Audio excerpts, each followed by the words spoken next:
Exato, exato. E botar tudo assim na fidelidade como se aquilo dependesse de mim. É porque eu não fiz sexo o suficiente, ou porque eu não fiz jantares o suficiente, é porque eu não procurei ele o suficiente.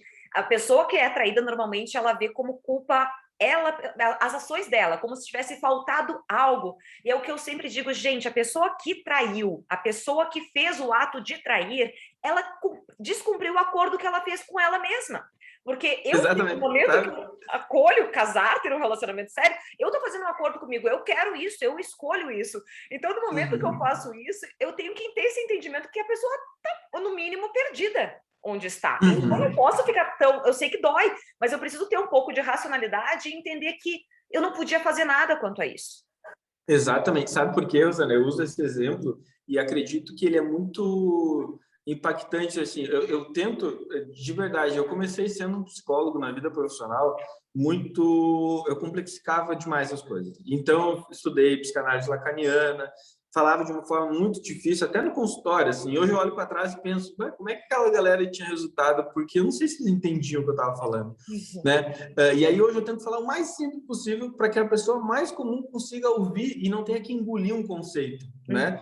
Então, que a pessoa comum do dia a dia, assim, a pessoa que cruza ali na calçada, eu converso com ela e ela consiga entender o que aquilo tem de prático. E aí, isso que você está falando, Rosana, né? Quando as pessoas dizem, não, mas é algo que eu fiz que faltou e tal, alguma coisa assim. Só que olha só, esse exemplo é bem legal. Deve ter acontecido com você, acontece com qualquer pessoa. A gente às vezes sente fome e às vezes a gente sente vontade de comer, né? Uhum. E às vezes, quando a gente sente vontade de comer, a gente fica naquela coisa assim, eu acho que eu tô com uma vontade de comer X, né? O hambúrguer, né? Aí você vai comer um hambúrguer. Mas eu acho que eu tô com vontade de comer pizza. Não era bem um hambúrguer. Aí tu come a pizza e fica assim, mas acho que era chocolate à vontade. Aí tu come o chocolate e se convence, né? Acho que era chocolate mesmo. Mais pra frente eu como outra coisa. Por que eu tô dizendo isso? Quando você olha para a quantidade de sexo que tu oferece para o teu parceiro, é relativo a essa coisa da fome. Olha, existe um padrão ali fisiológico onde você vai satisfazer o outro. Você sabe qual é o nível que o teu parceiro precisa e que tu precisa. Agora, a vontade do outro, como é que tu alcança? Você só alcança a vontade se você tem um relacionamento onde a comunicação é aberta.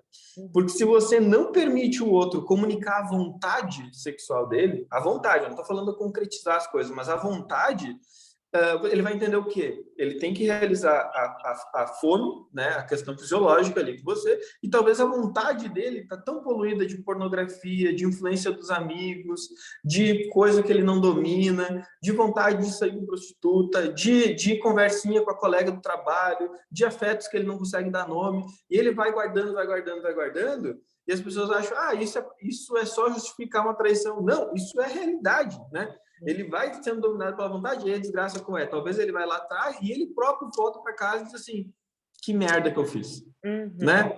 Não deveria ter feito. E aí, só que aí que tá, aquilo ali se sacia, que nem um hambúrguer, se sacia naquele dia.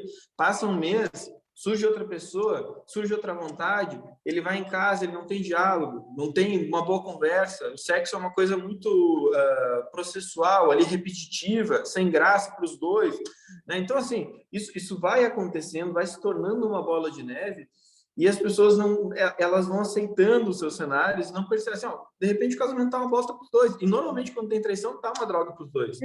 E é esses cenários que eu vejo, Luciana. Ou o casamento tá uma droga para os dois, e os dois estão fingindo, ou o casamento, para a pessoa traída, estava perfeito. Eu já ouvi isso muito também.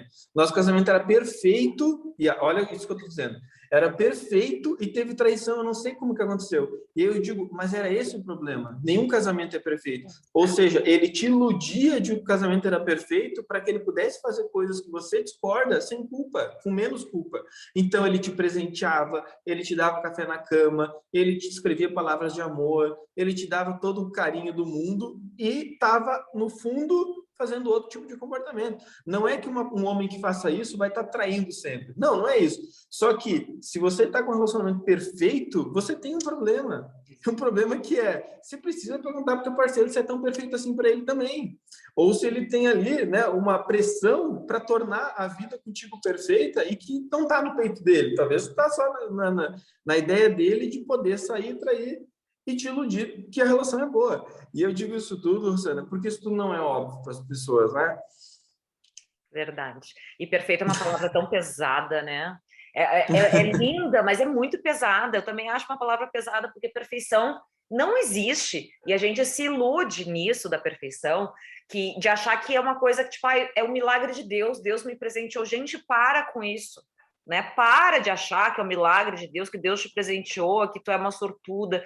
Relacionamento é uma coisa construída a duas pessoas, entende? Uhum. E se você não tiver um conflito aqui ou ali, vocês não têm intimidade. E não é uma coisa para estar se pegando porrada, não é isso que eu tô falando, mas é um conflitinho, um belisquetinho aqui, outro ali, uma vez por semana, uma vez por mês, eu não sei. Não, acho que cada um tem na sua, não dá para mensurar isso. Mas não dá para ser aquela coisa assim, ó, linear. Eu digo, se tá linear, tu morreu. Não é, a vida não é assim. A gente Exatamente. A vida, ela é movimento, né, Rosana? Ela é movimento, ela é movimento. Você pode estar à beira da morte e ainda tem movimentos possíveis ali, movimentos que saem do teu peito, de ajudar um neto, de ajudar um filho, de ajudar uma pessoa que tu ama. Então, esses movimentos, eles acontecem. E, para mim, a melhor explicação do que é o ser humano é que o homem, a mulher, né, o homem falando no sentido do ser humano, é aquele que não sabe o que fazer. A gente não sabe o que fazer.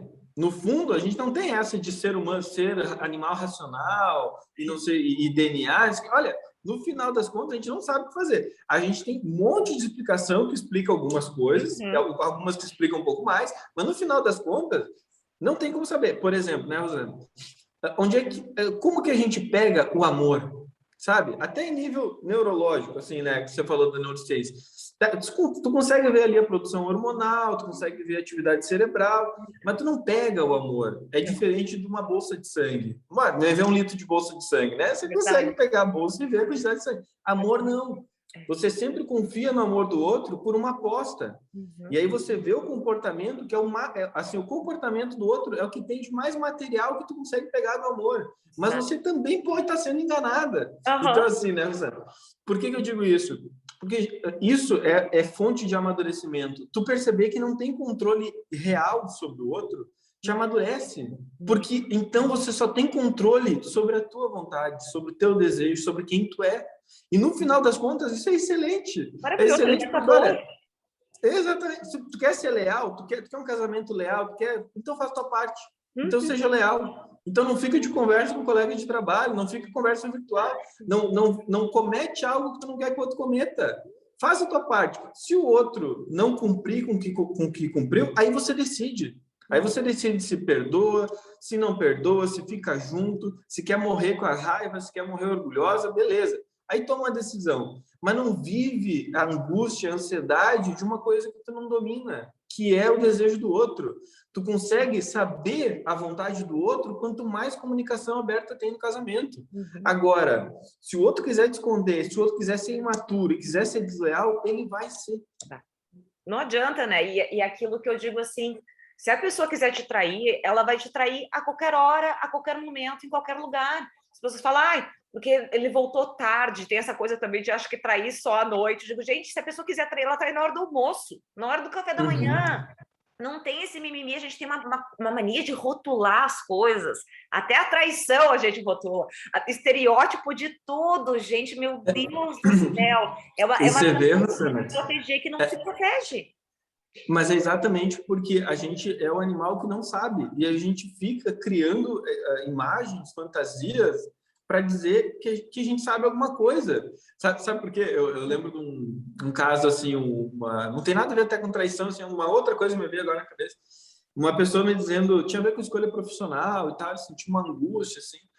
Aí ele dizia para mim, mas eu trabalho muito, queria trabalhar menos, mas também ganho muito dinheiro e tal, e aí eu queria ficar mais em casa, uma confusão total, né? Aí me falou tudo isso, eu disse, olha, disso tudo que tá me falando, tá me dizendo que segurança é importante, né?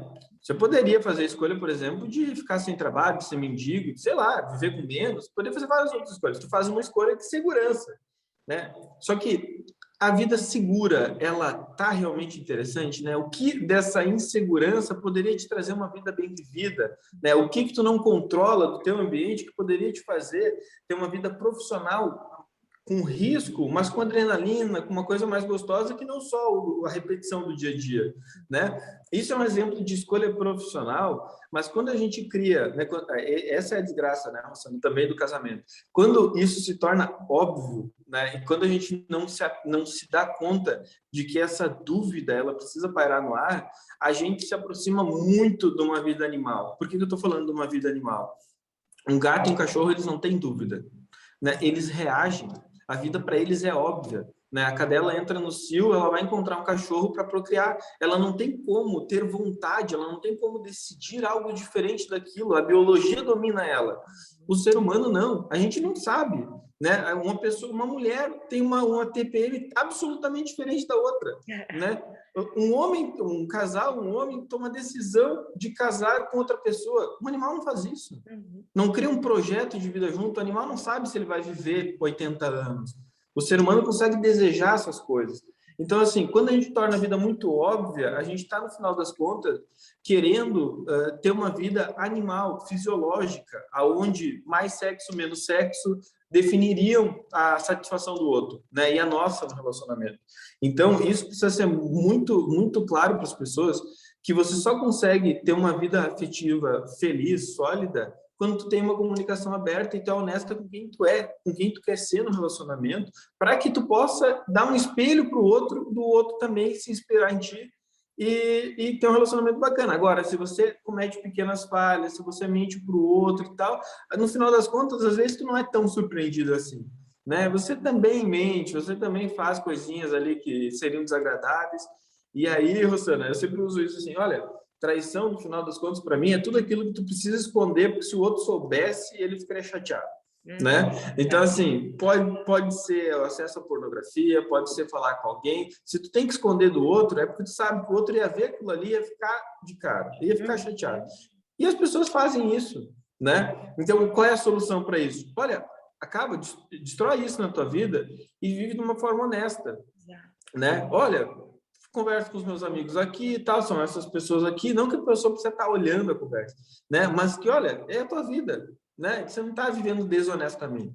Agora, começa a ser desonesto e vai acabar aceitando a desonestidade do outro. Claro. Aceitando não, né? Levando desonestidade. É porque é uma moeda de troca, né? Como tu te comporta, o que tu dá é o que tu vai receber. É tão mais leve a gente poder ser sincero, poder abrir o que tu faz, o que tu fala, como tu age, bem como tu disse, não preciso mostrar a minha conversa, sabe? Tipo, eu falei com um ex-namorado meu esses dias para pedir uma ideia, uma ajuda sobre uma viagem para o Nordeste que eu e meu marido a gente está querendo fazer. Eu perguntei para ele antes, amor, eu posso falar com o Dani? Tu te importa, aquele meu ex-namorado? Ele disse, não, pode falar, fala com ele. E eu falei com ele pro WhatsApp, tipo, tudo certo, ele me deu a indicação, eu falei, o Dani falou a tal lugar. Ele disse, legal, vamos dar uma pesquisada. Então, tipo, é isso que eu quero dele. Então, eu faço mesmo. Eu dou. Exatamente. Olha só, Luciana, pegando esse teu exemplo, você poderia fazer várias coisas. Primeiro, falar com os namorados sem ter maneira de saber. Porque você até poderia apagar a conversa depois e pensar assim, não, é só para ter essa informação, eu não tenho nenhum interesse ruim, nenhum interesse de nos prejudicar, é só para saber lá da viagem. Você poderia fazer essa escolha. Mas olha o quanto isso, de alguma forma, é desonesto com o outro. Porque, olha, se você ouve do teu marido tudo bem, então tudo bem. Agora, se você ouve dele, não, eu não quero que você fale de jeito nenhum, porque isso me deixa inseguro. Olha, aí você decide se respeita o teu parceiro ou não. Mas é isso que eu quero dizer. Se você toma a decisão de respeitar o teu parceiro na vontade dele, você está mostrando para ele que, ao ser honesta, você quer a honestidade dele também. E abre a possibilidade de, se ele quiser fazer algo parecido com esse, mesmo que seja para descobrir uma viagem, ele pode falar contigo sobre isso. O problema é você fazer isso tudo no bastidor, chegar para ele e dizer, olha, escolhi um lugar lá do Nordeste, assim, brotou na minha cabeça, gostaria de conhecer lá. Aí você vai nos lugares onde teu ex te indicou que seriam legais, você vai com aquela expectativa e diz, olha, eu ouvi falar uma vez que tal bar era legal, que tal lugar... E aí o teu parceiro sabe que aquilo ali não brotou do nada. Ele fica com aquela desconfiança, de onde que saiu isso tudo? E você pode até... Aí que está o problema dessas pequenas falhas, né, Rosana? Você vai criando histórias, isso aqui eu vi num site, olha só, tá aqui no site. Vai tendo que criar histórias. E isso é um exemplo pequeno, bobo, assim, né? Assim, é o interesse numa viagem. Agora, imagina o quanto as pessoas se enrolam de ir escondendo coisas do outro, né? O trabalho De alguém que dá que isso, adiciona. o trabalho que dá isso, para quê? Exatamente. É uma pessoa que te adiciona na rede social, começa a falar contigo e tal, daqui a pouco tá te mandando foto, tá te pedindo foto, aí você manda foto, já nem sabe por que tu mandou a foto, sabe? Esse tipo de coisa, assim, aí tu vai tendo que esconder, contar mentira, e no final das contas, não tem sentido. E aí, quando eu digo, Rosana, de 150 anos atrás isso era óbvio e hoje em dia não é mais, é que se você está num relacionamento que você escolheu e você escolhe todos os dias permanecer, você fez a promessa com outra pessoa e casou e quer ficar ao longo da tua vida com essa pessoa, de que forma te faz bem ter uma vida no armário? Exato. Sabe? Exato. Não faz Eu não sentido. consigo entender. É que um dos meus maiores valores é a verdade, né? Então, eu tenho a integridade muito alta comigo. Então, para mim, é muito óbvio isso, tá? Então, às vezes, minha sinceridade demais atrapalhou em alguns relacionamentos. Por exemplo, alguns namorados meus passados não gostavam que eu falasse, ou que eu conversasse, ou que não sei o quê, blá, blá, e tudo eu sempre comuniquei, eu sempre fui muito sincera. O meu marido atual, ele tem uma cabeça muito aberta, e a gente é muito honesto um com o outro. Eu digo, demorou, mas eu achei o par ideal, assim, dentro desse quesito, que para mim é fundamental, é fluidez, né? Eu posso realmente ser quem sou. Eu acho que é um dos segredos de um relacionamento feliz, tu poder ser quem tu Exatamente. é, com a tua essência, porque as coisas fluem com mais facilidade. Os problemas vão existir, como eu disse, né? Não tem perfeição. Tem um atrito aqui, tem um desafio aqui, tem um chororô aqui, tem um dia que tu não dormiu muito bem, tu dá uma patada. Acontece, mas não toda a fluidez está ali. É leve. Você sabe, Rosana, para nós pontuar, porque acho que nosso tempo já estourou há tempos, né? Deixa eu ver. Mas Bah, pior. já foi a hora. Já? Mas eu acredito que as pessoas não pensarem sobre isso tudo que a gente está dizendo ocasiona uma vida trágica, porque no final das contas, qualquer coisa que tu faz na tua vida, levantar e trabalhar, cuidar dos filhos ou não ter filhos, ou fazer faculdade ou não fazer faculdade, qualquer coisa que tu faz do teu dia precisa responder uma única pergunta, que é: essa é a tua vida? É a tua vida? Né? Porque se é a tua vida, tá ótimo, tá sensacional. Então tu sabe para onde tu tá levando. O problema é eu fazer essa pergunta: tá, essa é a tua vida, e a pessoa não saber me dizer se é a vida que a pessoa queria, se é a vida que ela realmente gostaria de viver. Eu me lembro de um caso também, normalmente quando é adolescente, trata da vida adulta, né? Eu pergunto: e aí, o que tu quer da vida? Aí a pessoa me diz: quero casar, quero ter filhos e ter uma carreira legal. Eu digo: bom, mas é que esse é um projeto do gato e do cachorro, né? Ter filhote, bom, fala, você quer ser pai? Você quer casar com a Rossana? Entende? É isso assim, ó. É quando tu coloca em primeira pessoa: eu quero casar com o fulano. Esse é o teu projeto de vida. Eu quero ter os meus filhos. Não é assim, qualquer coisa, sabe? Eu quero ter uma carreira legal. Tá, o que é uma carreira legal, entendeu? Não tem nem como pegar isso aí que você está falando, tá? Tu quer ganhar 2.000, tu quer ganhar 20, o que é uma carreira legal? Tem a ver com ganhar dinheiro ou tem a ver com satisfação? Ou tem a ver com você... Wilson? Ou, aí, me ligaram aqui. Ou tem a ver com você se tornar um profissional de referência, independente de quanto ganha, né? Percebe, Rosana? Assim, um músico é um profissional feliz por ter alcançado sucesso ou por viver da música? Não tem como pegar essas coisas, né? Então, quando a gente tem um desejo que ele é um desejo muito solto e você se relaciona com pessoas sem saber o que tu quer da vida e tu vai ser só entrando na onda, né? Você entra em relacionamentos que, assim, vai resultar numa traição porque nem tu sabe o que tu quer. Imagina tu querer que o outro saiba. E aí tu vai botar na fidelidade, que é apenas um elemento. Talvez um de outros 100 elementos que tu precisa saber do outro para conduzir um relacionamento feliz, né? E é óbvio que essa escolha não é fácil, né? Não.